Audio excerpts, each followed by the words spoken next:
자, 오늘 이제 첫 시간, 지역교회 첫 시간에는 교회란 무엇인가에 대해서 먼저 배우도록 하겠습니다. 일단 성경에서 교회, 영어로 church란 단어 자체가 처음 등장한 곳은 마태복음 16장 18절입니다. 마태복음 16장에서 18절에서 예수님께서 이렇게 말씀하셨어요.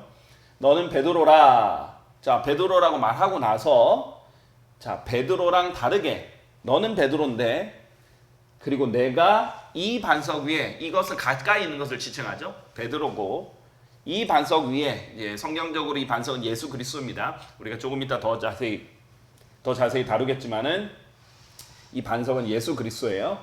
이 반석 위에 예수 그리스도 위에 나의 교회를 세우겠으니 지역의 대문들이 그것을 대적하여 승리하지 못하리라라고 하셨어요. 이때가 이제 처음 등장한 교회라는 명칭입니다. 자, 그래서 명칭은 신약적 용어입니다. 그래서 우리가 교회라는 것은 신약적 용어라는 것을 알 수 있고 나의 교회를 세우겠으니 라는 말을 통해서 우리가 알 수 있는 것은 미래형입니다. 아직 정식 명칭으로 신약 지역교회, 신약 교회는 예수 그리스도가 십자가에 달려 죽으시기 전까지는 교회가 세워지지 않았습니다. 자, 정확한 이제 신약 교회의 의미에서는 그렇다는 거예요. 하지만 우리가 여기서 조금 더 확장을 하면 교회라는 의미 자체에 집중을 해볼 수 있겠습니다. 그래서 신약 교회 일단 자체는요, 예수님이 십자가에 달려 죽으신 이후에 예수님 위에 세워지는 것입니다. 하지만 이 교회라는 것을 잘못 이해하면은요, 어떻게 되냐면 로마 가톨릭 같은 교회는 이 교회를 자기 교회다라고 적용함으로써 교회 밖에서는 구원이 없다. extra ecclesiam nulla salus 해가지고 이 가톨릭 교회는 구원이 없게 돼버리는 겁니다. 아주 심각한 교리거든요. 그런 교리가 나올 수 있기 때문에 무엇이 잘못된 줄 알려면 이 교회라는 용어부터 우리가 좀 잡을 필요가 있습니다. 자, 교회라는 용어는요, 영어로 church고요, 헬라어로는 ecclesia라고 합니다. ecclesia, ek가 뭐뭐로부터, from, 불러내다, call out 이란 뜻이거든요. 그래서 불러냄을 받은 모임, called out assembly라고 하는 뜻입니다.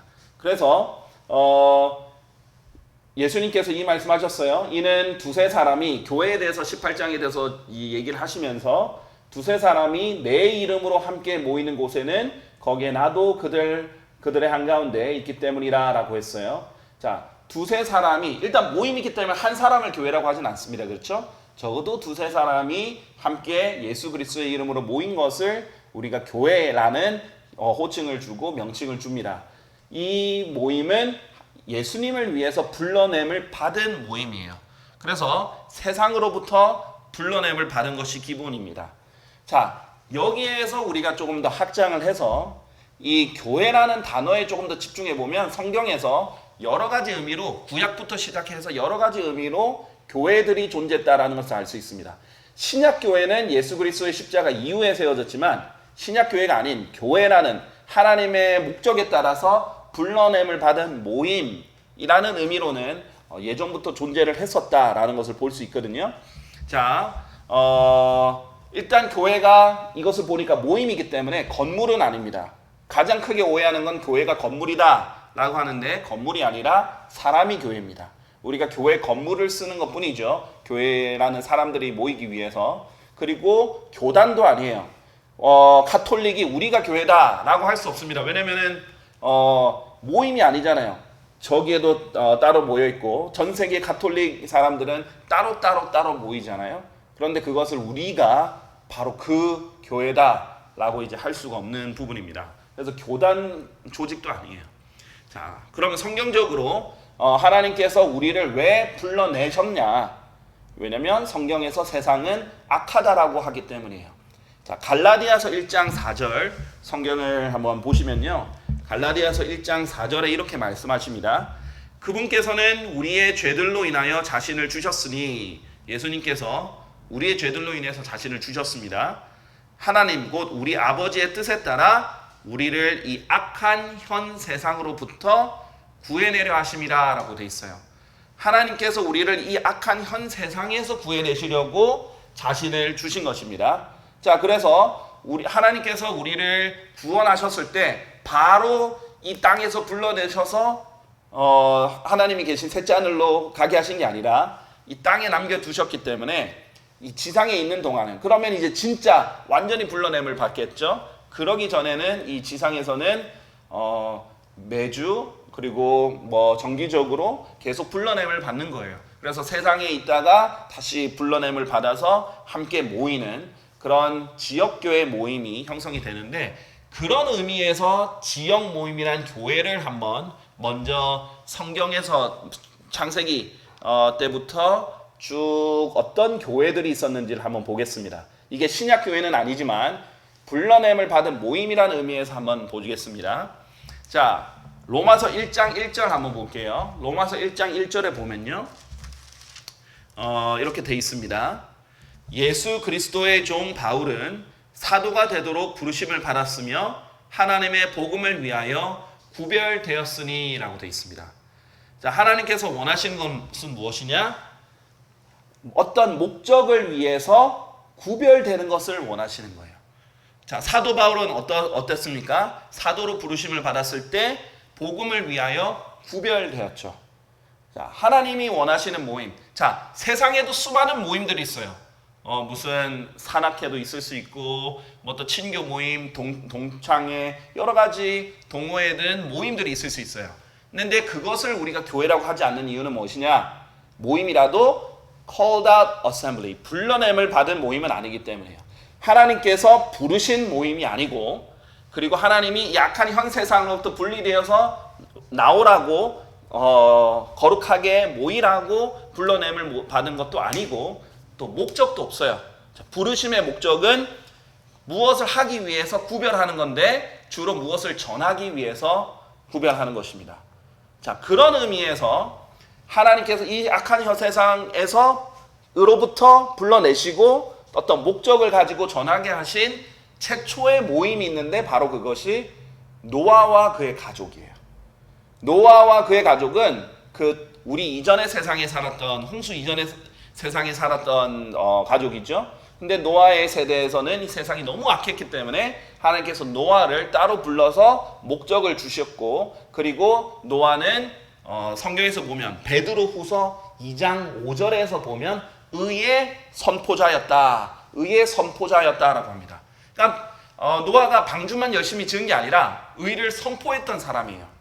preacher, 선포자, 영어로 하면 preacher, 설교자라 이런 뜻입니다. 그래서 노아는 의를 선포했던 사람이고 계속 이 세상에 대해서 악하다고 외쳤던 사람입니다.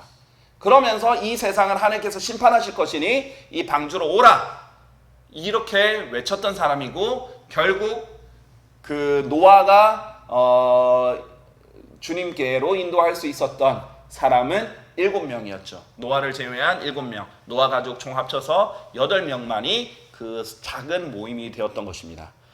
자, 그래서 이제 성경적인 의미에서 불러냄을 받은 모임을 처음으로 보면 이제 노아가 될 수 있고요. 그 다음에는 홍수 이후에 아브라함이 될 수 있겠습니다. 자, 아브라함도 마찬가지죠. 하나님께서 칼데아 우르라는 곳에서, 그 우상 숭배가 있는 곳에서 나오라 해서 불러내셨어요. 나오라, 그 고향과 친족과 부모를 다 떠나라, 나와라 라고 하셨어요. 목적을 가지고 나왔고요. 불러냄을 받았고 하나님 오라 하시는 곳으로 갔습니다. 자, 그래서 아브라함과 그의 가족은요, 이 바벨탑이 있었던 곳이거든요. 그 우르 땅이요. 그래서 바벨탑과 이 바빌론, 이 악한 종교가 시작된 거죠. 이 바빌론이라는 지역에서 빠져나오게 됩니다. 그리고 하나님 원하시는 땅으로 보내게 되죠. 우리가 이제 잘 알지만 세미라미스라든지 님롯이라든지 우리 지금 로마 가톨릭의 그 잘못된 종교나 세계 모든 악한 종교들의 근원이 그 바빌론에 있었던 곳이거든요. 그래서 거기로부터 불러냄을 받았습니다. 그리고 아브라함의 이제 자그마한 가족이 그 모임이 되었죠. 그래서 아브라함과 그의 가족은 그 가나안 땅에 왔을 때도 섞이지 않았어요. 다른 사람들이랑 섞이지 않았어요. 거룩하게 따로 불러냄을 받은 모임으로서 따로 있었던 것이죠. 자, 그 다음에 사도행전 7장 38절, 사도행전 7장 38절에 보면 그 다음 성경적인 소위 교회라고 할 수 있는 교회가 나오는데, 이번 교회는 실제로 성경에서도 교회라고 말을 하고 있어요. 구약에 있던 단체인데 교회라는 말을 성경이 쓰고 있습니다. 사도행전 7장 37절에서 38절에 보시면요. 이것이 그 모세니 그가 이스라엘 자녀들에게 말하기를 주 너희의 하나님께서 너희 형제들 중에서 나와 같은 한 명의 예언자를 너에게 일으켜 세우시리라. 너희는 그의 말을 들을지니라 하였느니라. 지금 모세가 이스라엘 자녀들에게 말하는 장면입니다. 미래에 나와 같은 한 예언자 예수님이 오실 거라는 걸 말하죠. 이것이 그니 곧 신의 산 속에서 그에게 말한 천사와 함께 광야 속 교회에 있었으며 어디 있었다고요? 광야 속 교회에 있었다. 이렇게 말하고 있습니다. 그리고 우리의 조상들과 함께 있었던 자라 그는 우리에게 주고자 생명력 있는 신탁의 말씀들을 바랐느니라 했습니다. 모세가 바로 이끌고 있던 이스라엘을 하나님께서 광야 속 교회다라고 하셨어요. 자, 제가 말했다시피 교회라는 말 자체는 신약에서 처음 나온 단어예요. 헬라어에서 나온 단어입니다. Called out assembly, ecclesia. 하지만은 그 개념은 구약에서도 있었다라는 거죠. 그래서 광야에 있던 이스라엘이 광야 속 교회라고 불리는 겁니다. 왜 그러냐? 이집트로부터, 세상의 예표죠. 이집트로부터 불러냄을 받았습니다. 하나님께서 친히 구출해 내셨어요. 자, 그래서 어린 양의 피, 예수님의 피를 예표로 보여주죠. 어린 양의 피로서 그 사람들이 구속받아서 홍해를 건너서 나왔습니다. 자, 그렇게 하나님께서 불러내셨고요. 따로 떨어져서 모여가지고 시내산에서 하나님의 법을 받고 하나님을 섬겼던 사람들입니다. 그런 의미에서 이제 광야 속 교회라고 할 수 있습니다. 자, 성경은 참 재밌는 표현을 하는데 이사야서 63장 11절에 보면요. 모세를 목자라고 말해요. 이사야서 63장 11절.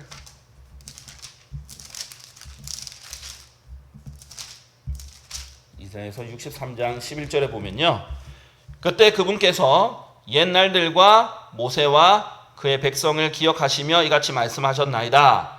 그의 양떼의 목자와 함께 바다에서 그들을 데리고 올라 네가 어디 있느냐? 그의 거룩한 영을 그 안에 두니가 어디 있느냐라고 되어 있습니다. 참 재미있는 표현이죠. 그의 양떼의 목자와 함께 바다에서 그들을 데리고 올라 네가 어디 있느냐 이렇게 했습니다. 자, 이 표현으로 봐서 하나님께서 이제 모세를 목자라는 표현으로 예수 그리스도의 예표로서 이렇게 제시를 한 겁니다. 그리고 그런 의미에서 보면 이 이스라엘을 광야 속 교회라고 표현을 했고요. 그 다음에 이 이스라엘의 목자를 모세라고 표현을 했습니다. 그래서 신약 교회는 아니지만 어쨌든 그런 모형으로서 충분히 성경은 설명을 하고 있다라는 것을 볼 수 있어요. 그래서 목회를 활동을 하면서 생길 수 있는 갖가지 일들 또 어려움들을 성경에서는 모세와 그 모세의 사건들을 통해서 그 이스라엘 통해서 굉장히 많이 보여줍니다. 자, 그래서 민수기, 출애굽기, 신명기 등을 보면 엄청난 회중들이 이제 불평을 하죠.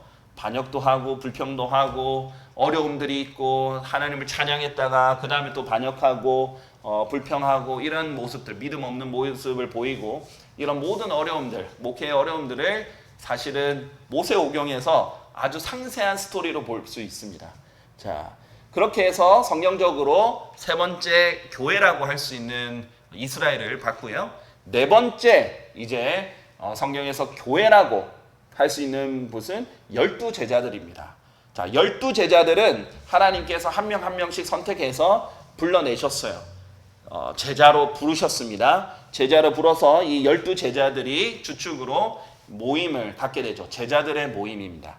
아직 예수님 십자가 달리시기 전이지만 예수님이 직접 부르셨다는 의미로 사실상 마태복음의 교회라고 얘기할 때부터 이제 적용이 되는 대상들이 이 12제자들과 그와 함께 있는 제자들이었죠.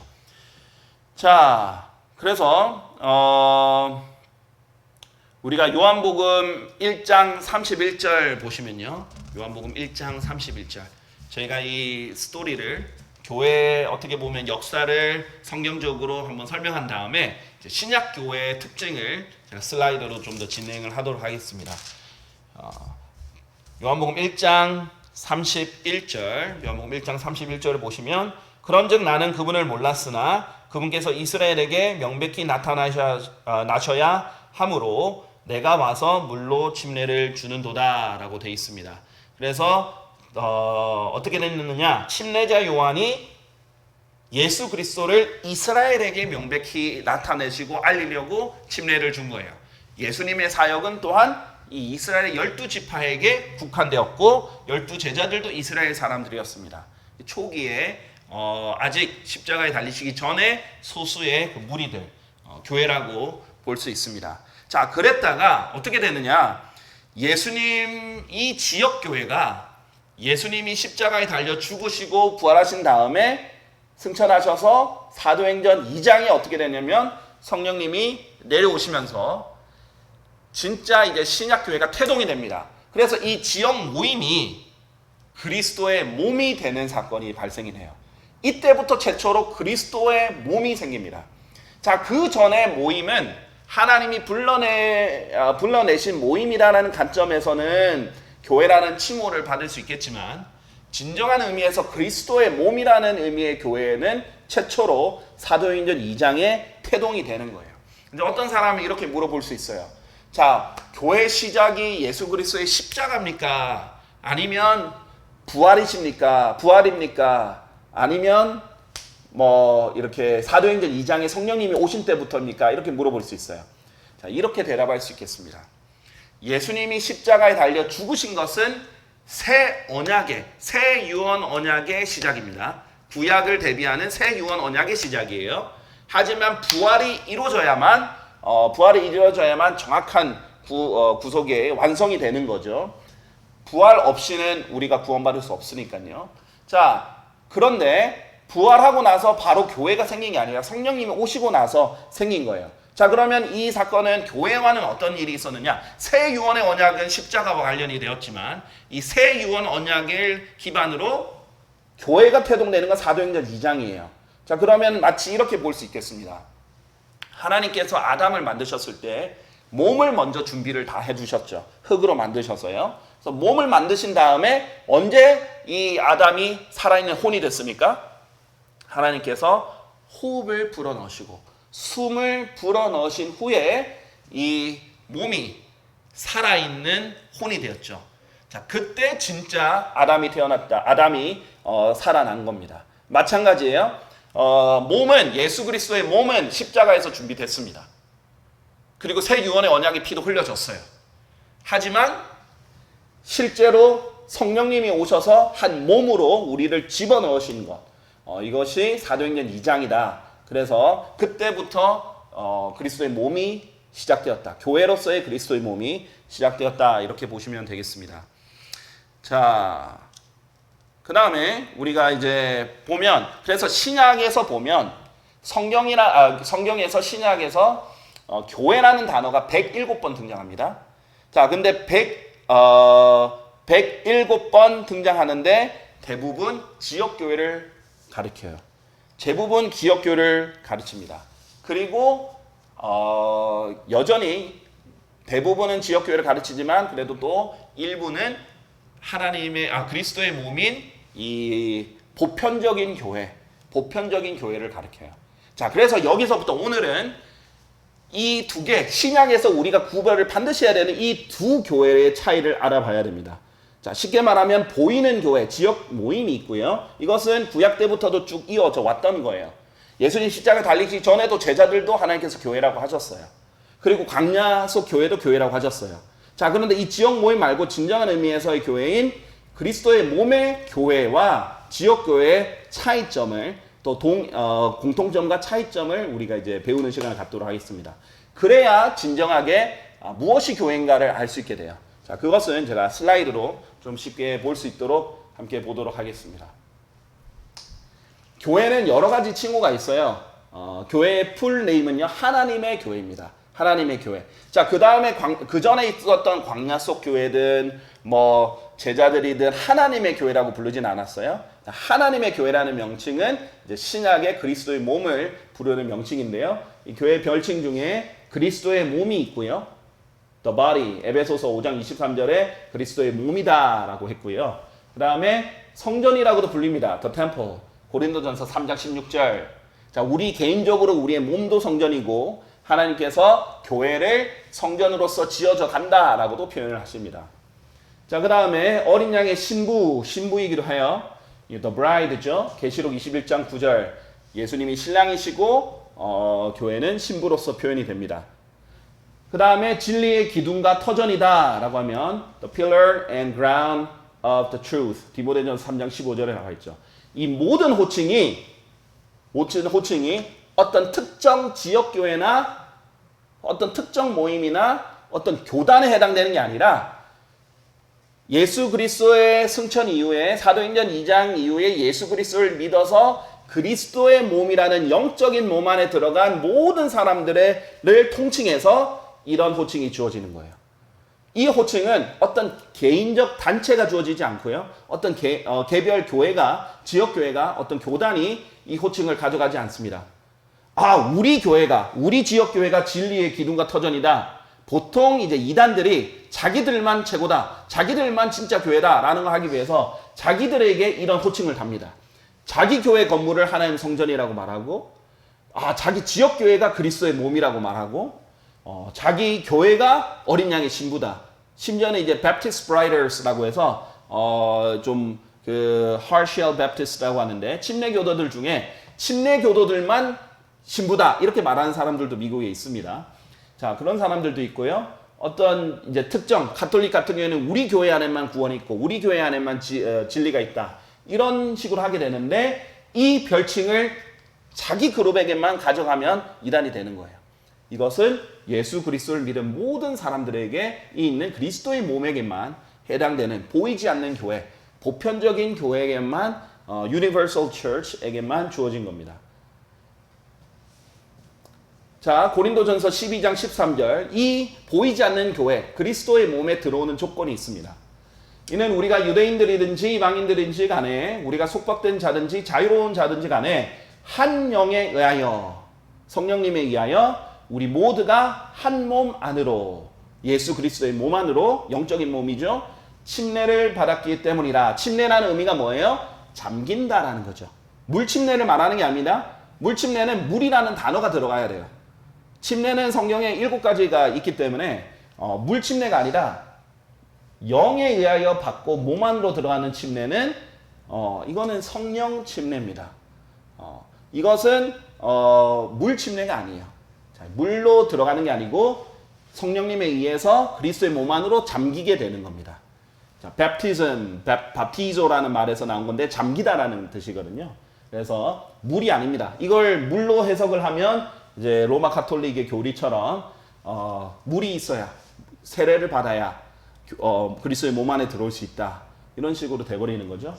자, 그게 아니라 성령님에서 구원받으면 성령님에서 예수 그리스도의 몸 안에 잠기게 되는데요. 그래 모두가 마시게 되어 한 영 안으로 들어오게 되었느니라. 자, 우리가 구원받는 것을 예수님께서 종종 마시는 것으로 많이 표현을 하셨어요. 목마른 자는 나에게로 와서 마시라 라고 했어요. 그러면서 나를 믿으라 이렇게 하셨거든요. 지금 자기를 빵으로 얘기해서 나를 믿으면 더 이상 배고프지도 않는다. 목마르지도 않을 거다라고 영적으로 설명을 하십니다. 자, 이게 영적인 음식과 물에 예수님이 자기를 비유를 하셨는데 구원을 받는 것은 물을 마시는 것 같고 보통 우리가 물을 마시면 어떻게 되죠? 그 물이 안으로 들어가죠. 몸의 일부가 됩니다. 마치 그런 것처럼 우리가 모두 마시게 되어 구원받아서 한 명 안으로 예수 성령님 안으로 들어오게 되었어요. 그래서 그리스도의 몸의 일부가 된 것이죠. 그 과정을 성령 침례다라고 하고 이것이 우리가 그리스도의 몸, 한 몸 안에 들어오게 되는 결정적인 방법이에요. 그러니까 바로 이것을 잘못 해석해서 이 영적인 의미를 이 구원, 믿음으로 받는 구원으로 들어오는 이 성령 침례를 물 침례로 바꾸고 물리적인 것을 바꾸면 우리 교회에서 뿌리는 물을 맞아야 우리 진정한 교회인 우리 가톨릭 교회에 들어올 수 있다. 이렇게 돼버리는 거예요. 무서운 거죠? 그래서 이 교회는 지역 교회들 중에 하나도 아니고 교단 중에 하나도 아닙니다. 이 보이지 않는 교회고 영적인 일이기 때문에 보이지 않습니다. 여러분이 어떤 몸 안에 들어가는 것이 물리적으로 일어난 일이 아니죠.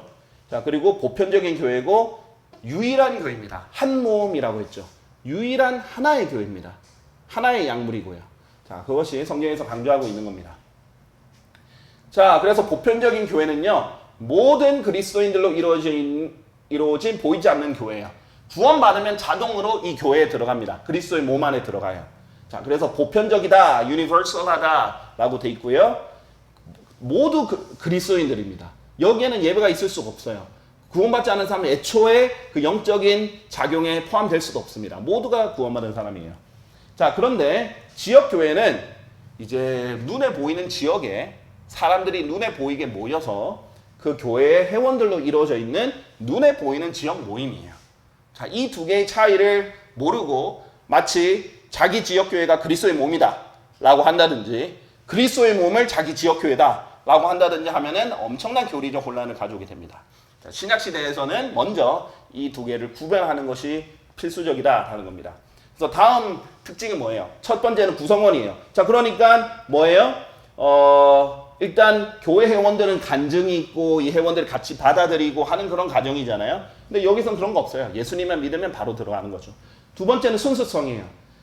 그리스도의 몸은 이 보이지 않는 교회는 영적인 유기체로서 살아있는 몸입니다. 100% 순수한 살아있는 유기체예요. 죽어있지 않습니다. 살아있는 유기체예요. 이게 몸이 살아있듯이요. 그러나 지역 교회는요, 조직체입니다. 사람들이 직접 눈으로 모여가지고 거기서 이제 부서도 나눌 수 있고요. 거기서 어떤 안내위원 역할을 맡는 사람도 있을 거고, 운영위원 역할을 맡는 사람도 있을 거고, 예배를 관리하는 사람도 있을 거고, 식단을 위해서 섬기는 사람도 있을 거고, 설교자도 있을 거고, 다양한 역할들로 나눠져 있는 조직체인데 100%보다 순수성은 떨어질 수 있습니다. 왜냐하면 당연히 지역교회의 목표는 모두 구원받은 사람들로 모인 모임이어야 되겠지만 우리가 이제 다 아는 건 아니니까 그 중에 구원받지 않은 사람도 방문할 수도 있는 것이고 참여할 수도 있는 것이고 구원받은 줄 알았다가 나중에 알고 보니까 아직 구원 안 받아서 그때 이제 복음을 전해서 구원받게 될 수도 있는 거고 우리가 이제 단정할 수가 없겠죠. 항상 100%보다는 모자랄 수 있어요. 지역 모임에는 구원받지 않은 사람도 있을 수 있습니다. 자, 그렇기 때문에 차이가 있는 거죠. 그리스도의 몸은 100%입니다. 예배가 없어요. 왜? 영적인 작용이고 성령님이 직접 하시는 일이니까. 자, 그 다음 단복수의 차이입니다. 보편적인 교회는 하나예요. 아까 골로새서 3장 15절, 아까 9절도 그렇고 여기도 그런데 하나님의 화평이 너희의 마음을 주관하게 하라. 그 화평에 이르도록 너희 또한 한 몸 안에서 부르심을 받은 것이다. 예수 그리스도의 몸밖에 없어요. 영적인 교회, 보편적인 교회는 예수 그리스도의 한 몸 안에서 부르심을 받기 때문에 더 이상 다른 예배가 없습니다. 자, 그 다음에 복수를 지역교회는 근데 여러 교회들이 있을 수 있죠. 자, 보세요. 갈라디아서 자체가 바울이 갈라디아라는 넓은 지방에 있는 여러 교회들에게 한꺼번에 편지를 보낸 거예요. 자, 그래서 나와 함께 하는 모든 형제들은 갈라디아의 교회들에게 편지하노라. 지역 모임은 여러 존재합니다. 여러 존재할 수밖에 없어요. 우리가 특성상 거리가 있기 때문에 아주 먼 거리에 있는 사람이 같이 함께 계속 모이기가 어렵죠. 그렇기 때문에 그 지역마다 그리스도인들이 모이는 것을 지역 교회라고 합니다. 얼마든지 여러 교회들이 있을 수 있습니다. 또 진입하는 방법인데요. 어떻게 그리스도의 몸 안에 들어오는가 성경에서 이렇게 말합니다. 그러나 그분께서는 그분을 받아들인 자들에게 다 하나님의 아들들이 되는 권능을 주셨으니 곧 그분의 이름을 믿는 자들에게니라 라고 했어요. 예수 그리스도의 이름을 믿는 자들에게는 하나님의 아들들이 되는 권능을 주셨다. 하나님의 아들들이 되면 예수 그리스도의 몸 안에 들어가서 자녀가 되면 구원받으면 예수님만 믿으면 그 한 몸이 돼버리는 거예요. 가족이 돼버리는 거고. 자, 그런데 지역교회는 다르죠. 사도행전 20장 29절 이 사도행전 20장 문맥은 사도 바울이 지역교회의 장로들, 성경에서 장로들 하면은 목회자들을 말하죠. 목회자들을 불러서 이렇게 말을 합니다. 내가 떠난 뒤에 흉악한 늑대들이, 성경에서 이 흉악한 늑대들은 어떤 늑대들, 어떤 사람들 말해요? 거짓 예언자들, 거짓 교사들을 말합니다. 그래서 거짓 예언자들과 거짓 교사들이 너희 가운데 들어가서 양무리를 아끼지 아니할 이것을 내가 알기 때문이라 라고 했어요. 자, 아끼지 아니한다. 들어가서 해칠 수도 있다라는 거예요. 물리적으로 그렇게 들어가 버릴 수가 있는 거죠. 늑대들도 침투할 수 있는 곳입니다. 그러나 여기에는 아무도 침투할 수는 없는 거죠. 자, 그런 접근성이 다릅니다. 자, 그리고 분리가 가능하냐 아니냐 여부입니다. 그리스도의 몸은 분리가 불가능하죠. 그 발이 말하기를 나는 손이 아니기 때문에 내가 그 몸에 속하지 아니한다 하겠다면 이로 인하여 그것이 그 몸에 속하지 아니하는 것이냐라고 했어요. 발이 손한테 말해서 나 너 싫어. 속하지 아니한다. 그러면은 몸에 속하지 아니하는 게 아니라는 거예요. 한 몸이에요. 서로. 그래서 분리가 될 수 없는 거예요. 그래서 이것은 보편적인 교회 그리스도의 몸을 빗대어 지역교회에게 교훈을 줄 때 사용을 한 겁니다. 자, 그래서 그리스도의 몸은 절대 나뉠 수 없습니다. 예수 그리스도도 나뉠 수 없고 몸을 자를 수도 없고 한 몸입니다. 하지만 지역교회는 분리가 됩니다. 그리고 이렇게 분열이 되기도 하죠. 그러나 외부에 있는 자들은 하나님께서 판단하시느니라. 그러므로 너희들 가운데서 그 사악한 인물을 내쫓으라. 여기서는 고린도전서 5장에 교회에서 죄를 지은 사람은 내가 쫓아라 라고 분리를 명령도 하기도 합니다. 그리스도의 몸에서는 쫓아내질 수 없어요. 하지만 지역교회 모임에서는 그 누룩이 되기 때문에, 그 죄가 누룩이 되기 때문에 가만히 데리고 있지 말고 쫓으라 라는 거예요. 회개할 수 있도록. 자, 그렇기 때문에 이것을 구분 못하면 어떻게 됐어요? 가톨릭은 우리 로마 가톨릭에 의해서 추례를 당하거나, 그렇죠? excommunication 이렇게 해서 완전 추례를 당해버리면 너는 그리스도의 몸 밖에 나간 거다. 이렇게 되는 위험한 교리를 낳게 되는 거예요. 그 집단에 사로잡는 도구가 되는 겁니다. 자, 그래서 보편적인 교회는 예수 그리스도의 몸, 영적인 몸이고요. 보이지 않죠. 그리고 지역교회는 수많은 교회들이 있을 수 있습니다. 외국 사람들이 우리나라 왔을 때 너무 놀라는 것 중에 하나가 빨간 십자가가 엄청 많아서 그렇죠.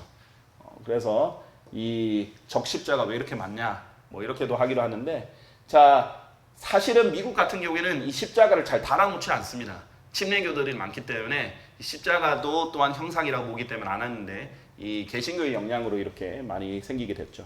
어쨌든 간에 보편적인 교회와 지역교회를 구별할 수 있어야 우리가 교리적으로 혼란이 생기지 않고 이상한 교리가 나오지 않는다라는 겁니다.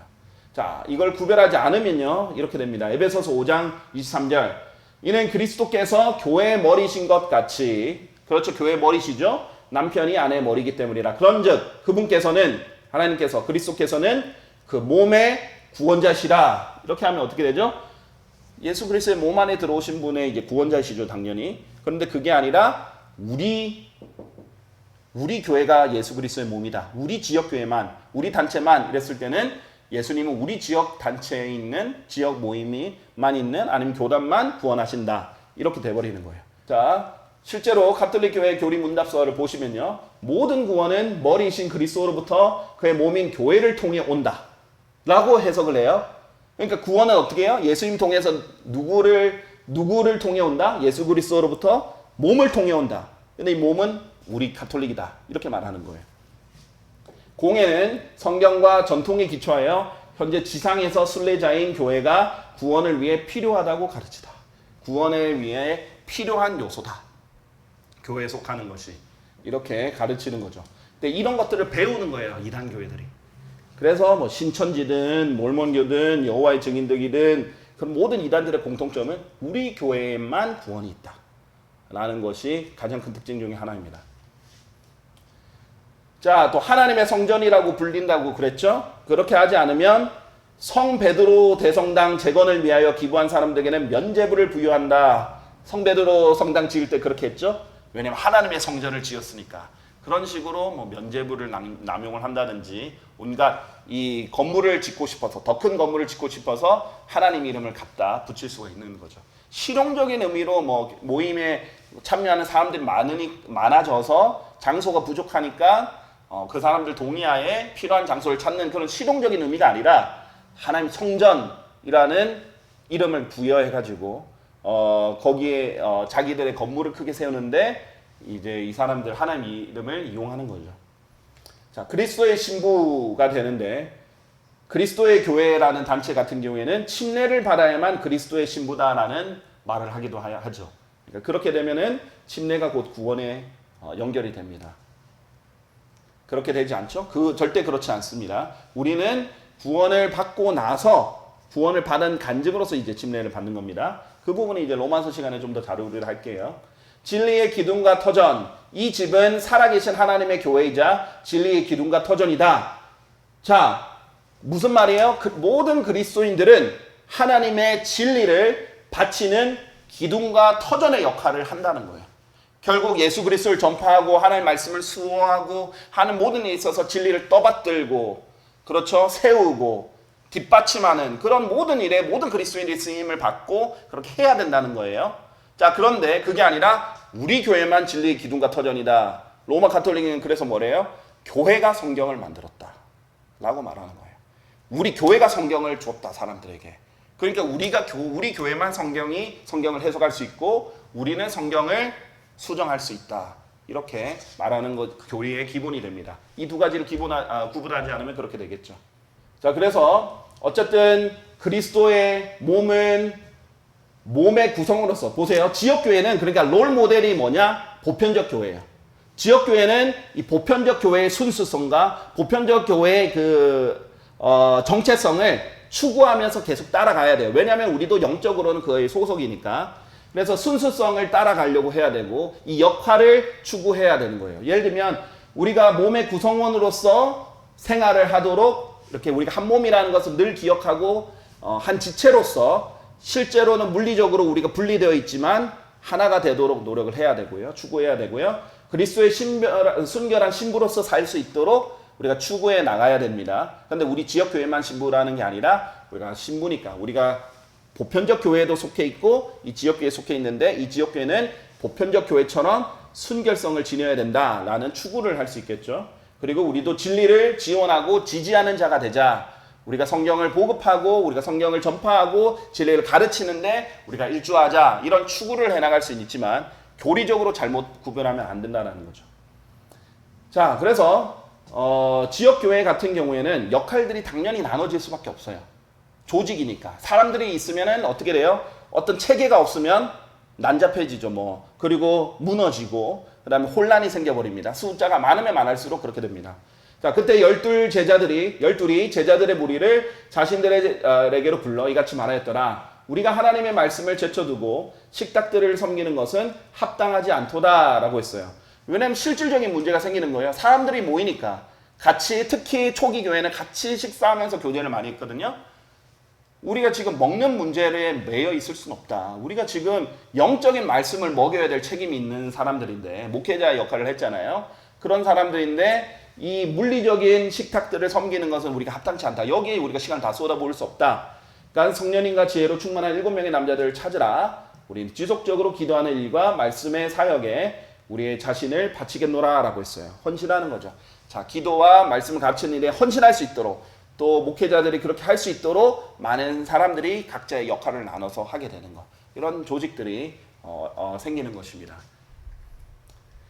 자, 그래서 지역교회의 핵심적인 활동, 왜 지역교회가 있어야 되느냐, 어떤 활동을 하느냐, 존립의 목적이 무엇이냐, 우리가 그 다음 시간에 조금 더 살펴보겠지만은 간략하게 말하면 그렇습니다. 하나님을 경배하고 영화롭게 하고 성도들을 세우고 edifying 하고 그 다음에 지옥에 가는 죄인들에게 복음을 전하는 일, 이 세 개를 이제 지역교회들의 가장 공통된 세 개의 목표로 잡습니다. Glorifying God, edifying the saints, and preaching the gospel. 이렇게 되는 거죠. 하나님을 경배하고 영광을 돌리고 성도를 세우고 복음을 전하는 일. 이제 지역교회의 가장 핵심적인 활동 중에 압축하자면 그런 일이 됩니다. 그래서 이 지역교회는 세상으로부터 불러냄을 받았잖아요. 그러니까 세상의 풍조를 다시 가지고 들어가는 건 좋은 게 아니에요. 바람직한 게 아니에요.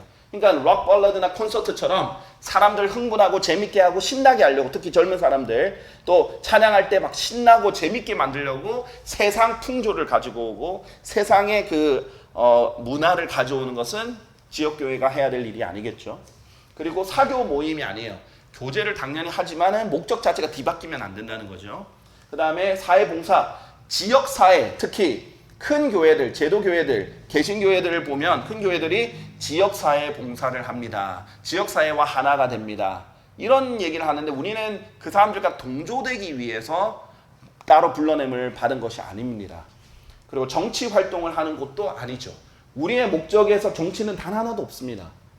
우리 불러냄을 받은 모임의 목적 자체는 절대 정치 활동이 이 땅의 활동이 아닙니다. 오히려 거기서부터 불러냄을 받았습니다. 그리고 어떤 사회적 정의를 위해서 싸우는 것도 아니고요.